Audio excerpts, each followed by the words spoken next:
welcome back to another episode of the Career Coaches Podcast. Excited to bring a friend, a client, an amazing business person, career coach, salesperson, just an amazing guy, Scott Blostein. How are you doing, my friend? Doing good, Daniel. How about yourself? Man, I'm good, man. Excited to have this conversation with you. If there's one thing I have learned from you in the last, probably like about a year of us working together, is, man, you're just full of ideas. You're just full of energy, full of ideas, always trying to disrupt and do things differently. Where does that curiosity come from? ADHD. It's one of those things. I feel like I always just love trying, innovating new ways, and then that's where really I feel like, especially when you're trying to get a business going, you obviously want to follow a path that's defined, but I feel like you also have to stand out at the end of the day, and that's really what marketing is. So with a background in marketing and a background in sales, I feel like it's prepped me well for this world.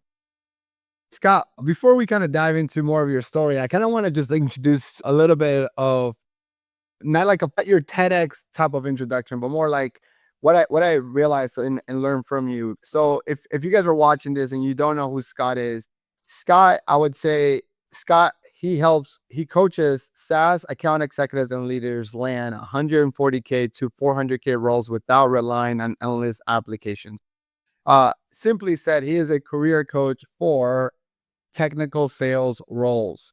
And what I love about Scott is that I think Scott has been able to build a really, really amazing, healthy, profitable, impactful, scalable business, all without having to have tens of thousands of followers on LinkedIn or massive social media following.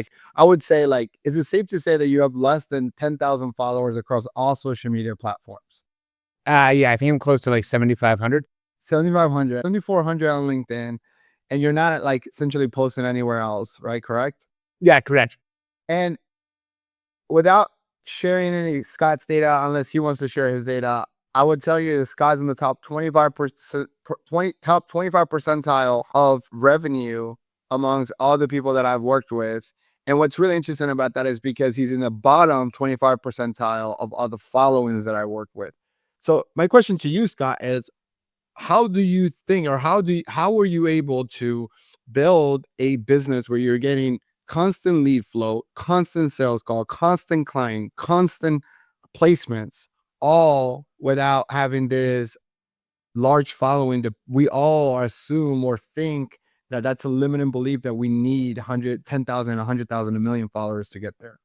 Yeah, no, so it's definitely a myth that you need a lot of followers for sure. It boils down to a couple things. One is having a clear defined niche. And so people know exactly who you do and who you solve. It's very easy to come into this, and I see a lot of career coaches make the mistake of coming in and just being I can help everyone and anyone. And that really isn't going to make you a specialist at the end of the day. And being a specialist, gives you more credibility, but then also on top of that, will make people want to pay you more because they know that hey, you can probably help specifically solve their problems. So having a really well-defined niche and just living in that niche as the best person in that niche goes a very long way. The second thing is content strategy. I'm a firm believer of when you're growing up, you can't afford to gatekeep any content whatsoever. And you'll see a lot of people on LinkedIn, they might have tens or 20s or hundreds of thousands of followers, but they're just posting a lot of trying to go viral or trying to post motivational quotes and things like that. My strategy was just go and give actionable tips right away. Go and build myself as a credible leader in the space. And with that, I still have so many people on LinkedIn today, they'll book sales meetings with me. And then they'll just be honestly, your insights are insane. And they think that this, if you can essentially people this, I give the system away for free, essentially online. That's the philosophy. People pay me for the implementation at the end of the day. And if they think the free content is this good, just think what they think the actual paid content is going to be. So it boils down to that. But yeah, curious your take on that. I think we're so aligned on this, right? And this is what's interesting is that me and you have had so many conversations about this, even though we've worked together a long time, but also we've met together in person. We've had drinks together. We've had dinner together, and we've talked like a lot about business and kind of like we see business very similarly. Like we have very similar way of looking at it. But to dive into this, because I want this to be a very conversational. Like I want the audience. By the way, if you're watching this, if you're watching this live, put your comments and questions on the chat. Tell us where you're watching us from. It's interesting because this world is Scott's from Canada, currently in Mexico. I am from Colombia. Currently, I live in the United States. But when we met, we were in Mexico when we had dinner together. Put it there. But to dive a little deeper into what you're saying, Scott, strategy or like the tops, like that secret sauce is a commodity now. Like we all have access to Google, we have access to AI, we have access to that. So if strategy alone was the secret sauce, we would all be rich, fit, and fulfill, and we're not. And right. And so the reality is that the reason why I pay $50 a week to go to this particular gym versus $20 a month to go to Planet Fitness is because I want that accountability and help of the implementation of the curriculum or the workouts. The reason why I think someone should work with a career coach is not because they can't Google how to interview, they can't Google how to network, they can't Google, but is that help in the implementation and the accountability. And so I do think you're right. I think that anybody that thinks that you shouldn't be putting your best content out there because you're afraid that people will just go there and execute it, I think you're playing such a short-minded game that I have doubts that you'll be successful in business long term. And if there's an example of that better than Hormozy, I think his books are his free books, which you could download for free, or you could buy the hard copies, are actually better than his $40,000 program that I was part of. And so he's a great example of actually even the free stuff is better than the pay stuff. But yeah. Yeah. I mean, like, yeah, like I read $100 million leads, and like that's essentially where like this whole strategy take came from, and just like lean into that way. So it definitely works. I'd say this, like the big thing is like it's so easy to read like so many like business books and self-help books, but if you don't actually go and like execute it, it means absolutely nothing at the end of the day. So that was one of the ones that like I definitely went executed on, and yeah, no, it's been was a very profitable read. Yeah. I think I think life's only shortcuts education, but it's not just knowledge, it's the actionable knowledge. And I think that I want to actually share this example, which is really interesting about like career coaching. Last 2 3 weeks, we have been hiring for a marketing associate role at Opni, and we put out a posting. We had tons of applicants, and by the time we have 3 rounds of interviews and an assessment. The final round of interview is usually with me and Salo, right? And it's kind of like we're looking more for cultural fit. And I could tell you, I interviewed 3 people. There's this particular person, she did terrible, Scott, like terrible. The interview was supposed to be an hour. She did 30 minutes. All the questions, you could tell that they were really nervous. All the questions were short. And honestly, nothing kills an interview more than when you ask them, do you have any questions? And they say, nope, I don't have any questions. So the interview ended super early. But she was a referral. And so we still moved her onto that assessment because we wanted to see her work. And then the person that did the best, the interview was awesome. You could like, we were vibing, like had a great examples, amazing storyteller. Then we go into the assessment, which we had them create 5 pieces of content. The person that did the worst in the interview literally had the best assessment, and the person that interviewed the best had the worst assessment. And if it wasn't for the fact that this woman had a referral, this person would have gotten the job. We ultimately end up offering the job to the person that interviewed the worst. But I think a lot about that. How many people screwed up job interviews and didn't get their dream job because they didn't know how to communicate their value? And I think that's the value of a career coach that is so valuable. And so what are your thoughts? Like, why do you think people should hire career coaches? I mean, like, there's like, I think like we're good at like really helping navigate like blind spots, and like even like outside of like just career coaches as this whole. Like anytime like I look at like hiring a coach, I'm looking at it as like, hey, can they help like 10x to like where I want to be? Will they be able to like remove like a lot of like those obstacles that are that are in the way? And then there's also like a lot of blind spots that people have. Like there's been so countless amount of times where I've had clients say like, oh yeah, like I'm really good at interviewing. And then like we hop on a call and I always get my clients to like record their interviews that they have and we can go and listen back like game tape. And I can literally just be like, yeah, like you rambled on too much here. Or like this was actually pretty good, but you didn't lean into that enough. Or like as you were talking about, like they didn't make it conversational and like they weren't vibing. So just being able to like remove a lot of those blockers, like and those blind spots and have it from like an unbiased person really like goes a very long way to help people do that. It's also like from like our perspective also, it's kind of funny because I know people sign up with me in my head. They say like they'll able to hear they want a job, that's the mission. But what I've actually come to see is like when people sign up for my community specifically, they're just like, man, I was actually shocked at like the community and going through this with other people we can bounce ideas off of and like know that I'm not alone throughout this. And they have multiple coaches that they can work with as well. That's what always continues to surprise me. Scott, yeah, that is super interesting because I do think that the best career coaching programs, similar to the best fitness programs, really anything that you want to accomplish big, have three big pillars is like strategy, which is like, hey, like strategy is important, a community, and then accountability. And so like I do think that at least for us in our experience, when we work with clients to help them build a scalable career coaching program that helps their clients get jobs between 90 to 120 days has to have those three pillars. And the biggest pushback we get is like one-on-one is better. Like, why don't I just do one-on-one? And I'm like, actually, the community is going to enhance that one-on-one. Yeah. I've noticed like since I've implemented like 3 to 4 group coaching calls a week, my time has been saved a lot with like the one-on-ones and people still get like awesome value from it regardless. So like yeah, like and you also burn yourself out. Like obviously like yeah, like you still have to have like some aspect of that for sure. And like when you get going, like I 100% recommend like doing one-on-one because like you're gonna want to work on your process and your coaching and things like that. Like I've had no formal coaching training per se, but I got life has been my coach. But yeah, no, like as you can scale over time, it definitely like it helps. Just people will get as long as you give them good content and give them good ideas and keep on moving them in the right direction, you'll have a bunch of happy clients.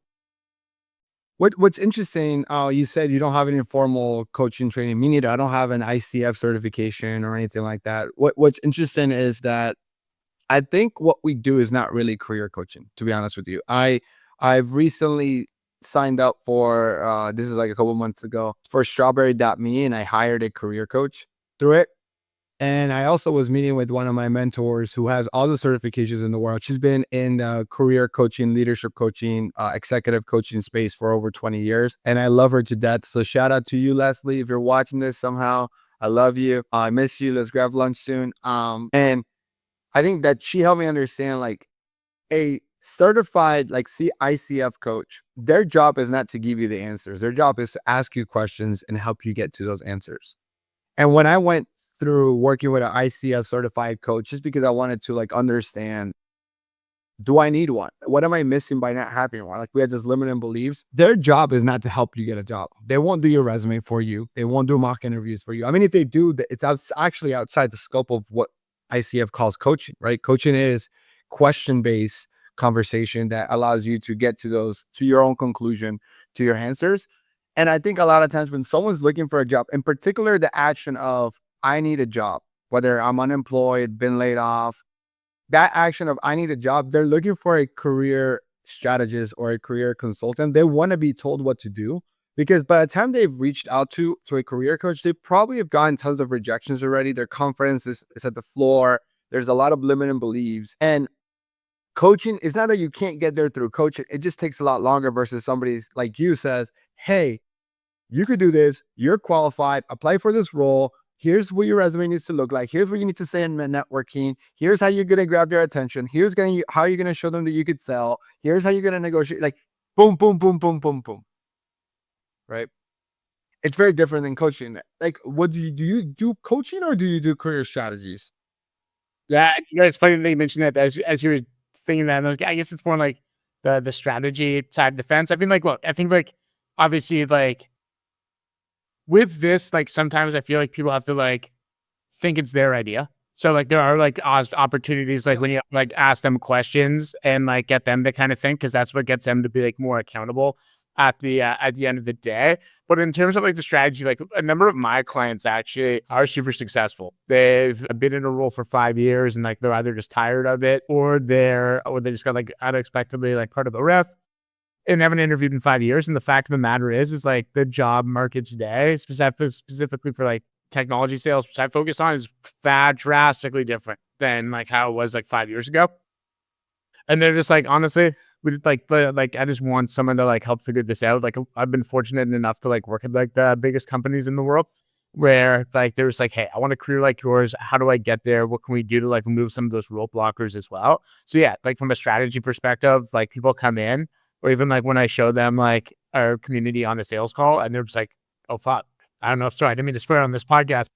They they're essentially just like, man, I didn't think of any of this. Like, I've just been applying online. And I was like, yeah, like, you're just going to drive yourself insane and get no results if that's the case. And they're shocked at like the different strategies that you can implement now to get into a role and help stand out from the crowd. Like specialized knowledge is it's what ultimately we pay for. And like if you haven't looked for a job in the last couple of years, 2 years, let alone 5 years, like that example you shared, you don't understand how much has hiring practices changed. And so you're behind the ball. And so you're just losing time. Like you're just losing time. But anyways, I actually want to pivot this conversation more to the business towards the marketing and sales side of your career coaching experience, because to me, I think that you do that extremely well. And so before we dive into kind of that aspect of it, can you tell us a little bit more of your journey as a career coach? Like how did you start? Like maybe tell, because if we go look at your LinkedIn, right? To your point, you were saying that you worked at Oracle, Salesforce, Shopify, ClickUp, like all these amazing companies, and then you decide and in July 2024 or April 2024 to like, I'm not gonna help these people get jobs. Like walk us through that transition and kind of like your whole business journey. Yeah, no, for sure. So yeah, like I spent a decade in tech. And like it was awesome, but like I always had like that entrepreneurial itch. Like one of the awesome things I love about sales, it is a very entrepreneurial like skill set. And like there's a lot of people that started their career in sales and then eventually gone to like start their own business or like grow through the ranks of their companies and like became like the CEO or the president of those organizations as well. And I think in life, like sales is just like a skill you want in general.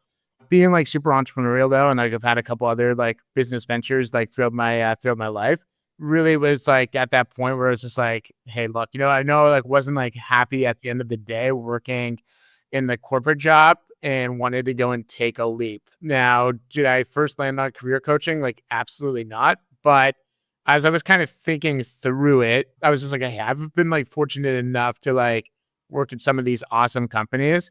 And I can either do two things. One, go start a business that might be like more capital intensive to go and start, cost me a lot more upfront money, a lot more risk that's going on. Career coaching, more or less, I can start for free. Like aside from like when you first start out and you have like barely any tech stack or anything like that, like you're more or less operating on like a 90% profit margin from this standpoint.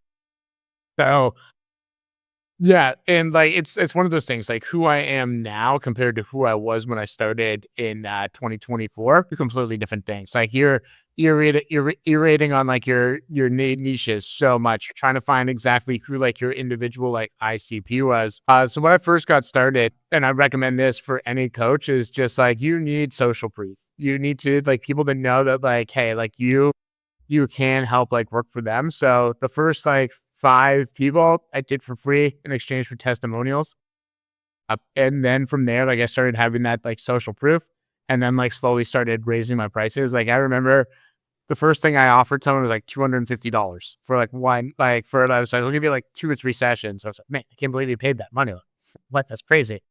And, and yeah, now my program costs 5,000 US, which is it's crazy to see like over 2 years like how much it's come. Now, granted, like today is completely different than Let's break that down. Let's break that down. So like let's say that like would you agree like this like business is a game, there's levels to the game. yes. Okay.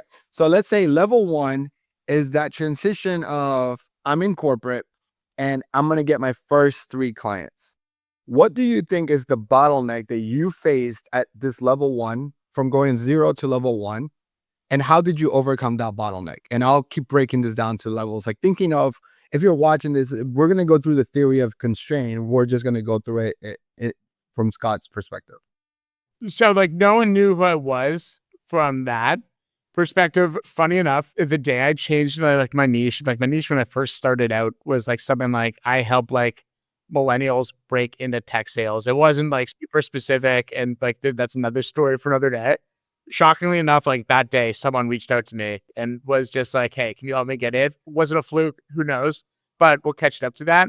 So that was like the big piece. Then from there, like what I was doing is like on LinkedIn, I saw like a couple of BDRs that were also like posting on LinkedIn, looking who they had roles for, and like reached out to them specifically and said like, "Hey, happy to help you out, just in exchange for a testimonial." And then when I hopped on those calls with those people, one of the last questions I asked was like, "Hey, so like, do you have friends that are going through the same journey?" And then from there, I was like able to like expand it out, and because like I was offering it for free, like still get like those people will still send me referrals to this day. Yep. That's yeah, that's the first part in the journey. I'll take a pause there and let you go. Yeah, yeah. So like this is so you're working at ClickUp and you started doing this in April. You decided to go full time on this in June. So you have April, May, June. So for the first 3 months, you're like, I still have some income coming in. Let me do this for free. How did you have the foresight to say, I'm going to do this for free, even though you know that your time is worth something?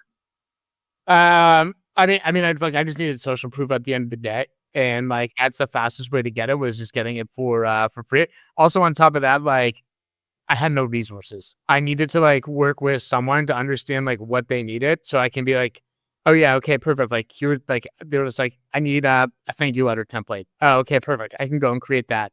Or like, "Hey, like here's like questions that I'll need to ask at the end of the interview." Perfect. I can go and create that as well. So I mean, I got enough of a buffer where I could like figure that out. Like, hey, would I recommend to everyone just to like jump out of corporate and go and do this? Like, absolutely not. It obviously takes like your own like risks that you need to access in those situations. But yeah, that was one of the ways where I feel like I can help like kind of scale it. I hate the word scale, but it was like grow it eventually and get it into a good spot, in a good spot from that perspective.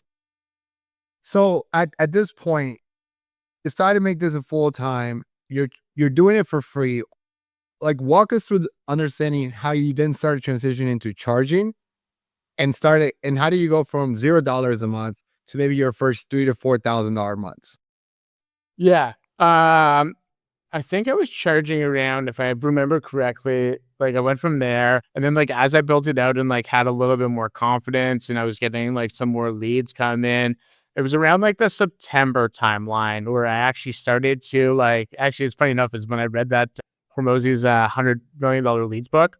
And that's when like my strategy shifted a little bit more on LinkedIn and I was doing more of like the content first.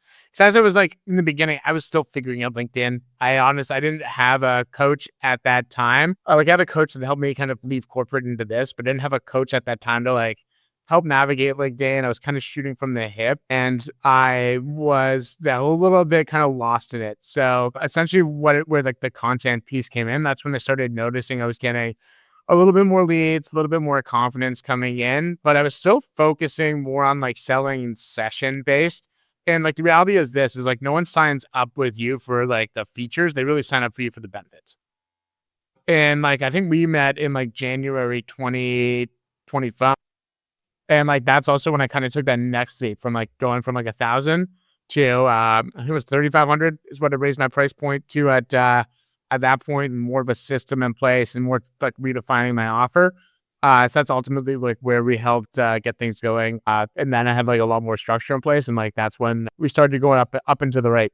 Yeah. I would say before we kind of move on here, because I want to go to the different levels, you said something really important is like, I just didn't have like social proof. And this is something we have thought about a lot in Opni of what it takes to convert a stranger into a client. And we think that there's three proofs. So social proof can be broken down into three proofs. One is top of funnel, which is your social media proof, right? And people assume that is the most important proof. Like you need 100,000 followers. This is why I'm really excited to actually Scott that you're here is because you prove that's false. You prove that you don't need 10,000 followers, 100,000, a million followers to build a multiple six-figure business. Like you don't need to do that, right? And so the first one is social media proof. The second one is background proof. So I would say background proof is what gets people to schedule sales calls to believe of like, okay, if I am wanting to go into tech sales or get into my next tech sales role, right? If I go to Scott's experience down on LinkedIn and I see all these great companies, Oracle, Salesforce, Shopify, ClickUp, it's very hard for me to have to believe this guy doesn't know what he's talking about. He obviously has been able to break into all these amazing tech companies. So now my question is, okay, well, Scott's great. Scott's worked at all these companies. He knows how to do this himself. But doing something yourself and being able to teach someone else how to do that is very different. And so that takes us down to the third proof, which is testimonial proof. And that, to me, that's where I want to give you so much credit, because you had so much foresight to say, hey, I have been successful. I have broken into all these tech companies, but now I need to prove to other people that they like, it's not about me. I'm not the hero of the journey. I'm just a sidekick, right? I'm just a guide. And I need to show them that I can help other people be successful too. And for you to go and say, I'm going to work with some people for free in exchange of testimonials, it might have, before we hit record, I told you, Scott, I'm in this process of taking 2 steps back in my business to go 3 steps forwards. That's your 2 step back moment of going and saying, "Hey, I want to get some testimonials, get the testimonial proof." And now you have 34 testimonials on LinkedIn, which is more testimonials than most people with 20, 30,000 followers have. And to me, that's more important. Like, to me, that's like, because that's what people care about, is like, can you help me be successful? And so, just wanted to give you some kudos for that. Yeah, thanks. You're gonna make me blush.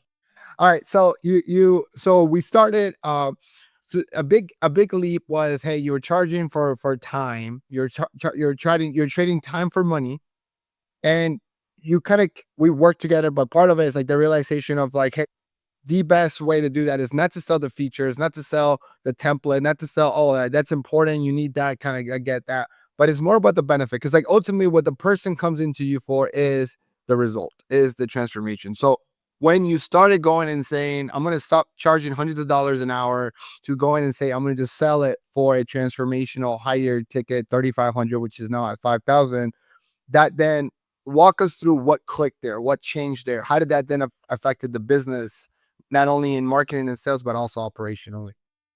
Sorry, just so I'm understanding from like the Yeah, what's when you stopped trading, changing the time, like charging hour, like for per session, to like a higher one ticket transfer. yeah, yeah. I mean, like I feel like there's like limiting beliefs out there. Like people always like the pushback was like, well, what happens if I don't do it in 8 sessions and things like that. So like a lot of the strategy came from like the offer itself. Like we stayed on until they had the offers. Like there was ultimately that portion. Also, like, look, I had enough proof points where I knew like it worked as long as like the person like leaned into the system. And like I tell everyone this on every sales call that I ever have. I said it's like, hey, it boils down to this. Like we give you the recipe, it's on you to bake the cookies. And that's ultimately like how like the coaching like works at the end of the day. So like it also comes from like you setting really strong expectations in the forefront, and I'll get ahead of it. So I always have everyone ask me this on sales calls, and I have this exact same talk track that I'm giving to you now. And I say this is just like, look, I have some clients who come in, they execute everything that we say. They like put the pedal to the metal in terms of the job search, and they've done jobs in 3 to 4 weeks. I've also had people like take their time and take 4 to 5 months. It really depends in terms of like the level of effort and energy that you put into it. Noticing like this, I'm not really talking about like, well, you get like 8 sessions with me and like we're gonna go through your resume and things like that. Like they honestly don't care. They care about like, hey, do you have a system and a strategy for me to get results? And that's like really where I found like the biggest shift was from like just getting people to like believe in themselves that they can actually like put in the same work that they'll see those similar results also. One of the biggest limiting beliefs that my team and I have to break when we're working with clients is charging three, four, $5,000. How did you break that belief, or how did you come around that? And what advice do you have for someone that's maybe listening to this and says, I just don't understand how we can charge a job seeker $3,000 to $5,000 for the service?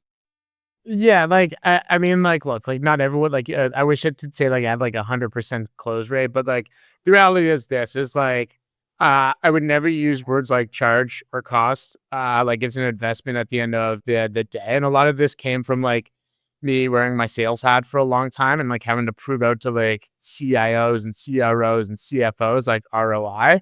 and like taking and removing like that lens. So like typically like the average person who goes through my program, they're seeing like a 30 to 40K increase in their pay. And now you might not see that like right off the bat. And I know it's like scary handing over to like someone you just met on the internet that portion of money. But when you have like an irresistible offer at the end of the day, so like we've removed any risk that they have. So what do I mean by that? Anyone who signs up in my program, they're in it for life. So like not only this, like they'll have like the skill sets that they have to get their next job. Plus they actually stick around in our community after they get the job, just in case they want any additional resources. They have that for them also. But like going that, like they know that they actually have that safety net, which helps like de-risk themselves like from the process overall, and then also like having that like social proof. Yeah, so yeah, no, that was one of the big things as well. Like I'll say this, I made like so many iterations of like how I sold the program, because like look, like as you know, and you've probably gone through this yourself, is like there's days where you're just like, I'm on top of the world, everyone's signing up with me, and then there's days where you're just like, man, what is going on? And I find like that's when like you're either like your sales motions have gone a little bit stale and you really need to change them up. So I tried everything. I tried presented through decks. I tried like just like talking through like the program and what it ultimately did at the end of the day. And like now I've kind of realized that if you can show someone the actual transformation that they can expect and show them step by step by step, like I'll even pull up Slack, and I'll like pick a client who just got a job and I'll be like, this is what happened when they signed up. These are the things that they did. And it's like, look, they got a job in 5 weeks. Do you see value in this? Do you also feel like you can get that? And they know exactly what they're getting themselves into. It makes it more of a no-brainer now at this point. What would you say is your closing rate average in the last, let's say, last 3 months? 60%. And what's interesting, if you're just watching this and you don't have context on like a benchmark, is that an industry standard in this is 20 to 25%. The best salespeople are 30%, right? And the fact that you have 60%, I think you obviously have a lot more sales background than most people that are doing this, right? Like you have been in a decade in sales and you understand the psychology of sales. But I think you ultimately do such a good job at overcoming those limiting beliefs. And so what would you say to a career coach watching this, Scott? And they're saying, Scott, the problem is not my sales skills. The problem is that my clients don't have money. But the problem probably is their sales skills. Look, I mean, like, look, the nature of the like who we like sell to, like, yes, obviously, like, money is important to like that person at the end of the day. But then like, you're probably just going about like the financing piece a little bit different. So, for example, like I've sold to people that have been like in between jobs, but we've been able to like agree that like, it's like, "Hey, there's value in the program here." It's just like, "Hey, we just need to figure out, like, the financing piece of it." And, like, yeah, that's totally a solvable problem. I think what, like, most people think about this is they see this as, like, any negotiation. For example, if you were coming on the sales call, Daniel, then they'll be like, "Oh, it's me against you." And that's definitely not the case at all. It's me and you against the problem. And like if we can both agree on what the on like what the problem is and like how we're gonna go about tackling it, like any of this is very easy to fix. I'll pause there for a sec.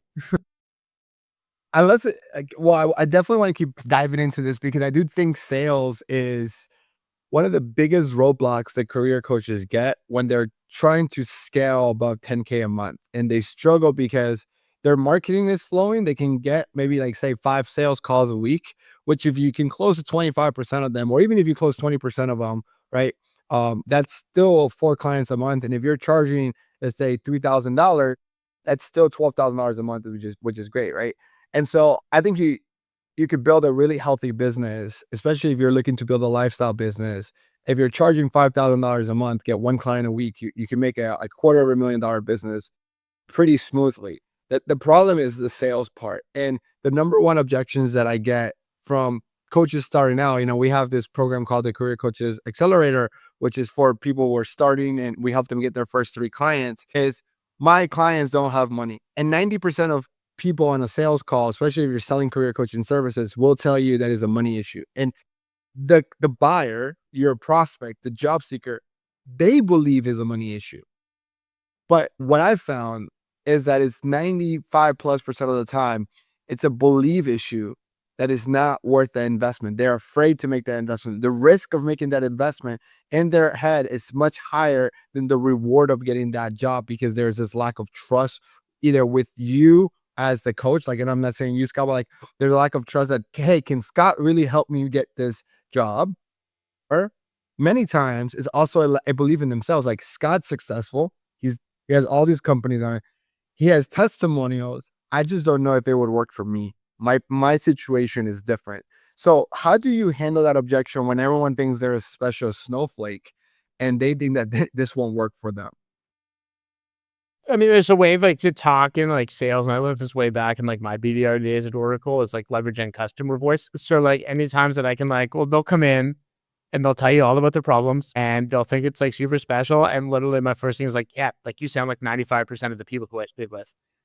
And like that's the reality. Or like they'll go through like they'll chat through like their pain points, and then like that's when like your challenger sales comes in. It's like, hey, like you know what? Like I found that like you know people that are coming from your situation, they're tired of getting no feedback from like the recruiting teams. They're putting applications out into the void. They're not getting like the results that they want. Like, are you experiencing the same things? Or anything else you want to add to the list? Okay, well now perfect. You're bucketing me with someone who has all of these problems as well. So there's like those are easily ways just to go and find out like who to make them feel like heard. And that's also like where like storytelling comes into play. So like pulling up like past customers who've had success and talked about like how they've had like the same similar issues and like what we did to work together to overcome them gives those people like the additional confidence that they need that we can go through this. Also a big believer like this, like when someone comes on, like I go through and making sure that they get like unbelievable customer service for at least like the first 2 weeks. Obviously it gets good through the whole time. But what I'm saying is like they're excited, they want to hit the ground running, but they also want to like believe that like the investment that they put in place is like really going to pay off and work for them, which it ultimately does at the end of the day. But like you want to give them like that sense of like comfort knowing that they're in the right spot and getting some quick wins overall. And we can help them do that. And then they're usually like, okay, now we're jazzed. Now we'll go all into the system. And like that's typically where we see the people get the most success. Yeah, it's to me, it always usually comes down to a belief issue, a belief in themselves or belief in the coach. And the best way to overcome the belief is to show them that you as a coach have experience in solving the situation that they're in. And so when like what you did there was super like ninja move is that you are saying what they're thinking. You're telling them, are you experiencing this? Are you applying and not getting applications? Are you networking, but that's not leading to referrals? Like if you're feeling that way, I know like is it the feel felt found? I know how you feel. Others have felt the same way. And what we found is, and you can obviously do it different levels of sales skills, but like a good salesperson can do the feel felt found without using the three F's and can actually just come across and say, hey, like Scott, like if you're dealing with this, the good news is that we know how to solve this. This is an example of Freddie, who was in a similar case like you, was struggling to do that. And here's what Freddie did with our help and to be able to get the result. And when you can increase the certainty that this is going to work for them, then they're going to be able to figure out how to come up with the money, right? And I think that like when career coaches tell me like, hey, it's a money issue, I always tell them if someone makes more than $75,000 a year, they either have the money or have access to the money. They just don't believe that it's worth investing it because the risk is too high. And so you either need to dramatically lower the risk or dramatically increase the reward so that the equation works in their head.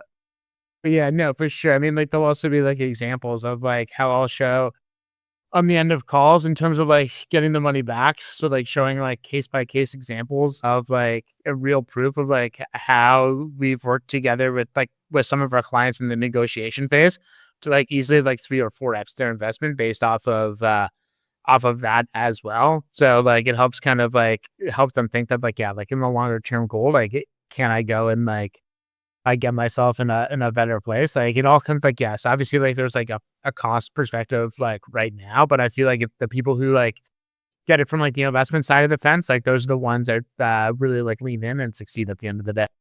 Yeah. Yeah. Scott, so what's next for you? What's next for me?